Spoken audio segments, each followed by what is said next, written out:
If you're planning on buying any cards from TCG Player, make sure you use our affiliate link right here in the description of our video to help support the channel. It's the best way to do it and it's free. Looking for PTGO codes? Poton Store has all the latest sets and promos instantly delivered to your email. You can use Tablemon code when checking out for 5% off. Card Market is Europe's largest online marketplace for Pokemon cards. Whether you're looking for sealed product or singles, vintage or the latest sets, just follow the link in the description to find what you need. This video is sponsored by the Pokemon TCG deck building website PokemonCard.io.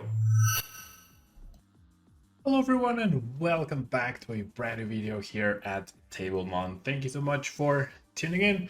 We're going to be talking about the Lost Origin format and the final tier list before we get Silver Tempest, which is poised to shake things up. If you haven't watched my Lugia V-Star video, I definitely recommend you go watch it. Not only because it's very informative and gives us a glimpse as to what to expect from Silver Tempest, but because I put in a lot of effort into the editing, so hopefully you'll enjoy it. Now, before we get Silver Tempest, as I mentioned, we have had quite a few events happening with Lost Origin. We had a total of 4 regionals, I believe. No, actually it was 3: Peoria, Salt Lake City, and Lille. Although we do also have Champions League Yokohama, which unleashed some cool decks like the Lost Box deck, and we also got the Singapore Regional League. So out of all those tournaments, along with online tournament results, I think it's fair to say that there's a very clear tier 1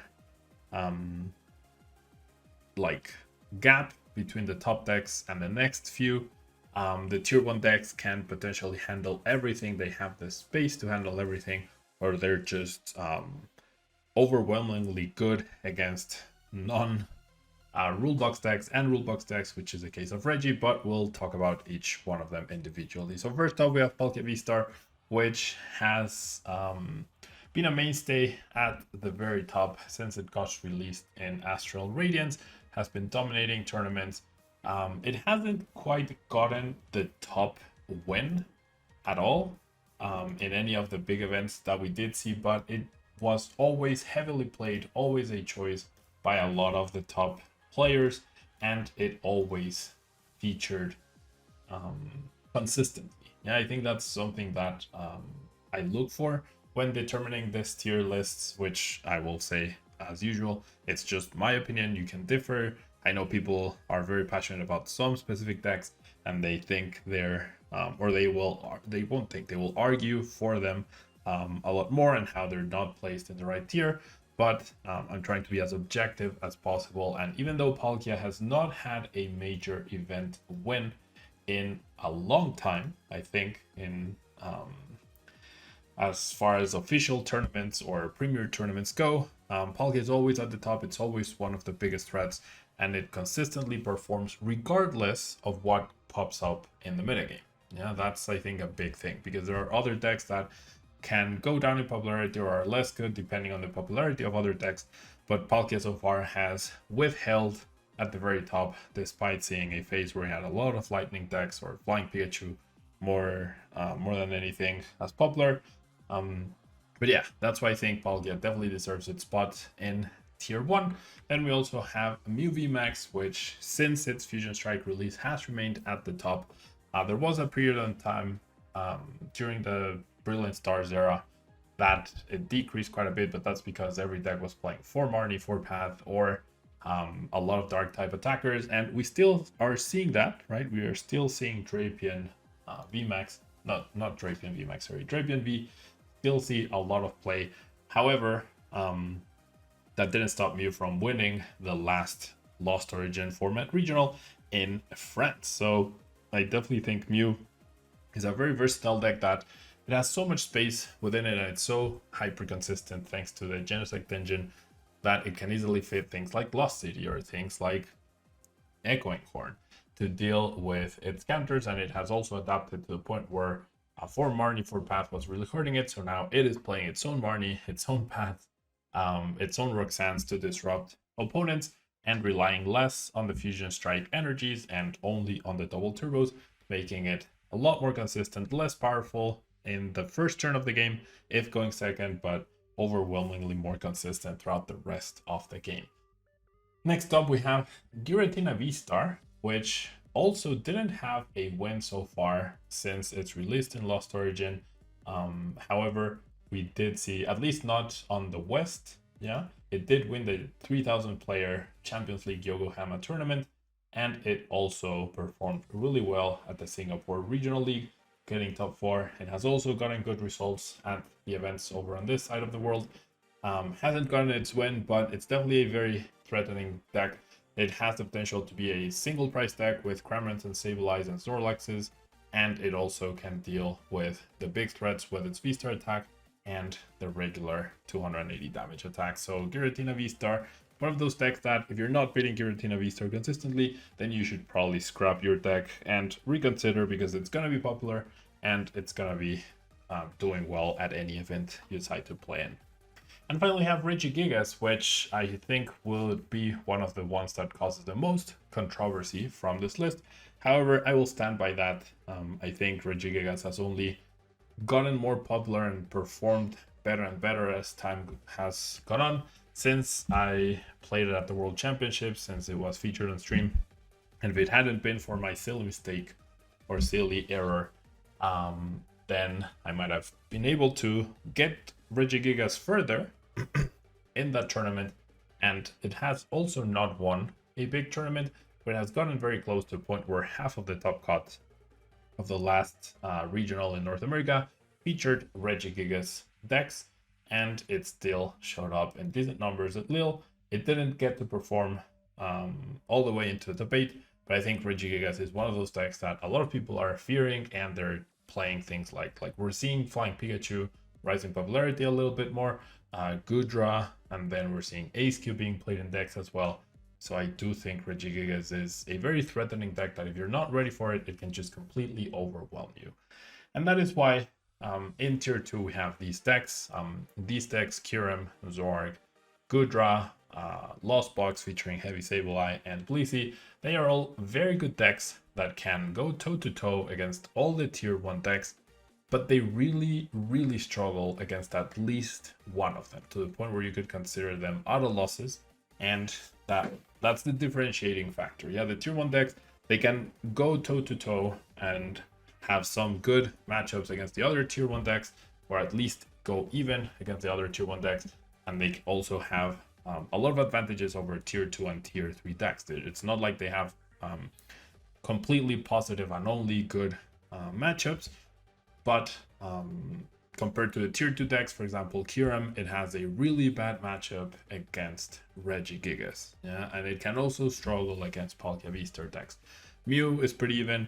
Giratina can be pretty even, though Giratina not playing Sinnoh. Temple of Sinnoh makes the matchup way harder for Kyurem, so it's a really powerful deck, but it doesn't have any sort of advantage against a lot of the tier 1 decks. That's why I've settled it into tier 2, even though the first time I posted this tier list, people went at my throat for putting Kyurem at tier 2. I do think towards the end, after seeing the results, Kyurem did get some really good results, but for the numbers that got played, it definitely should have gotten way better results. And I'm sure if you're a Kyurem player and your opponent flips over Regigigas, you'll know the dread that you're about to face. So not ideal.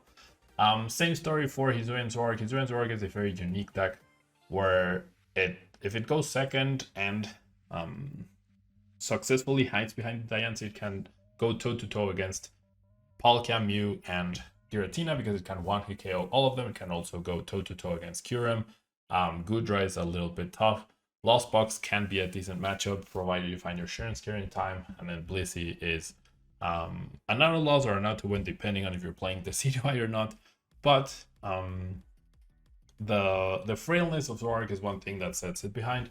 And the big, harsh loss to Regigigas is also another thing. Like, in order to beat Regigigas, you really do need a lot going for you, and you probably need to be playing Dunsparce and Manaphy, which are essentially useless in every other matchup for this deck, because you don't play small enough Pokemon to be afraid of Radiant Greninja, and therefore it's 2 cards dedicated to a single matchup. If it's good enough and you know there's going to be a lot of Regis, then it might be worth it. But overall, I don't think it is. That's why it's tier 2. Same for Goodra. Goodra obviously won a regional, but I don't think winning a regional immediately makes a deck tier 1. It's a deck that can surprise and do well in an under-prepared metagame, but the response to Goodra means more or higher one-hit KO decks. Mew can definitely play well against it. There can be more escape ropes plus boss tech in. There can be more echoing horns. So there are things to be done to do better against the Goodra. So I don't think it's a tier 1 deck, but it's definitely a deck that I will say I underestimated, and it's way better than I would have thought it was in the beginning. You know? And then Lost Box, once again, it was the other deck that won one of the 2 regionals in North America, but that doesn't immediately make it tier 1. I feel like it was a deck that people under-prepared for when it won that regional, and then afterwards the metagame was very aggressive against it with more Regis, Goodra, a lot more Empoleon showing up. So I do think it's a very good, very solid tier 2 deck, but it definitely has its struggles against some tier 1 decks and other tier 2 decks. And then same for Blissey. Blissey can really take advantage of a metagame filled with non-mill tank counters and also smaller decks like the Lost Box decks or the Mirage Cage based decks, which were very popular throughout the Lost Origin format. But Blissey isn't necessarily that overwhelmingly powerful, and it really struggles against things like Palkia and Mew, and especially Regis and even Giratina. Yeah, so the tier 1 decks right now, I do think do really well against Blissey. Maybe Palkia is the weakest one. You could argue it has a bad matchup against Blissey, but the other 3 can definitely handle Blissey not quite easily, but very at least in an even manner, and I would say all those 3 other decks are favored against Blissey. And then we have tier 3. I've reduced from the last tier list I posted, tier 2 and tier 3, to only 5 decks. Some decks are gimmicky, some decks are just like they show up for one tournament, they might have done well, but then they never show up again. So I think these are consistent decks that continually have decent results, but they're not good enough to get there quite yet. And that includes Arceus, Duraludon, Dialga V-Star, Flying Pikachu VMAX combined with Arceus, and possibly Espeon VMAX, and then Arceus Inteleon. I would even argue that I probably could have not placed Arceus Inteleon in the list at all, because it didn't do much overall at regionals. And then we have Mirage Cage-based decks, which you could also argue are not even worth a spot here, because they had so much hype around them throughout tournaments. But in the end, at the big ones, they did not perform. So this is my opinion and my closing thoughts on the best decks from Lost Origin. I will be featuring these decks in videos as we count down to Silver Tempest in the coming days. I also wanted to ask, for those of you watching who made it all the way here, who are clearly the most passionate Tablemon viewers, if you're interested in some expanded content. I figured doing some expanded content could be fun to do whilst we wait for Silver Tempest to arrive in a little bit over a week's time. Let me know your thoughts. Thanks so much for tuning in.